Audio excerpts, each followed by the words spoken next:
શું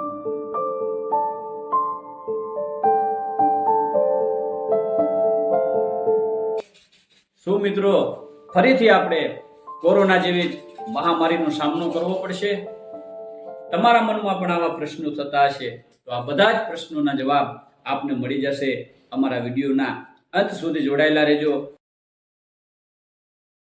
અમારા આ વિડીયોના માધ્યમથી આપને એક એવી માહિતી આપવાના છે જે આશ્ચર્યચકિત. તો આપણે વાત કરવાની છે આજે ચીનની, કારણ કે ચીનમાં ફરીથી કથિત રીતે લોકડાઉન કરી દેવામાં આવ્યું છે. સોશિયલ મીડિયામાં એના કેટલાક એવી તસવીરો પણ વાયરલ થઈ રહી છે અને આ બધા પાછળનું એક કારણ છે. મિત્રો, ચાઇનાની હોસ્પિટલો છલોછલ ભરાઈ ગયેલી છે. લોકડાઉન જેવી સ્થિતિ ફરીથી લાગી ગયેલી છે. આ બધાની પાછળનું એક કારણ મિત્રો, એ વાયરસનું નામ છે HMPV.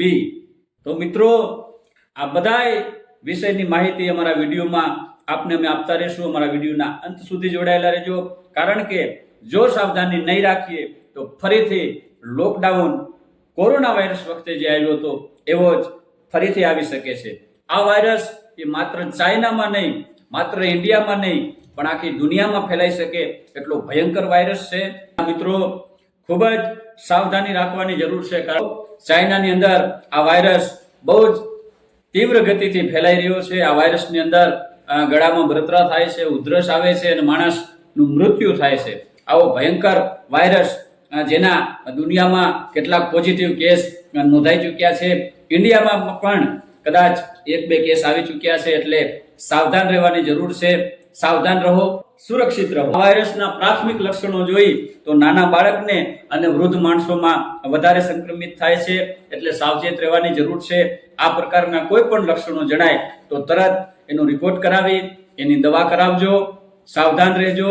મિત્રો, કોરોનાની મહામારીથી માંડ આપણે બહાર નીકળ્યા છે, ત્યાં ફરીથી આવી એક મોટી મહામારી આવી રહી છે.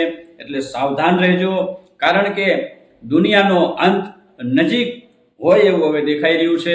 કારણ કે એવા કેટલાય રોગો નીકળ્યા છે, કેટલી એવી આફતો આવી રહી છે. એટલે મારે અને તમારે બધાએ સાવધાન રહેવાની જરૂર છે. જો કદાચ ફરીથી લોકડાઉન જેવી સ્થિતિ થશે તો આ વખતે કેટલી કફરી એમ કહેવાય કે હાલત થશે, એ એક વિચારવું પણ એમ કહેવાય કે બહુ ખતરનાક છે. માટે આ વાયરસ ઇન્ડિયામાં પ્રવેશ કરે એની પહેલા સરકારને પણ આ નમ્ર વિનંતી છે કે આની ઉપર કોઈ એવી કાર્યવાહી કરવામાં આવે. કોઈ એના સુરક્ષાના કોઈ જે દવા હોય, સુરક્ષાની જે કોઈ વેક્સિન હોય, બધાનું પહેલેથી જ એમ કહેવાય કે નિર્માણ કરવામાં આવે. નકર પાછળથી બહુ પસ્તાવાનો વારો પણ આવી શકે છે. આવી અવનવી આફતની શરૂઆત માત્ર ને માત્ર ચાઇનામાંથી થાય છે. આજથી 2 થી 4 વર્ષ પહેલા જે કોરોના નામનો વાયરસ આવ્યો હતો એ પણ ચાઇનામાંથી ફેલાણો હતો. અને આજે પણ HMPV નામનો જે વાયરસ દુનિયામાં પ્રસરી રહ્યો છે, ધીરે ધીરે ફેલાઈ રહ્યો છે, એની ઉત્પત્તિ પણ ચાઇનામાંથી થઈ છે.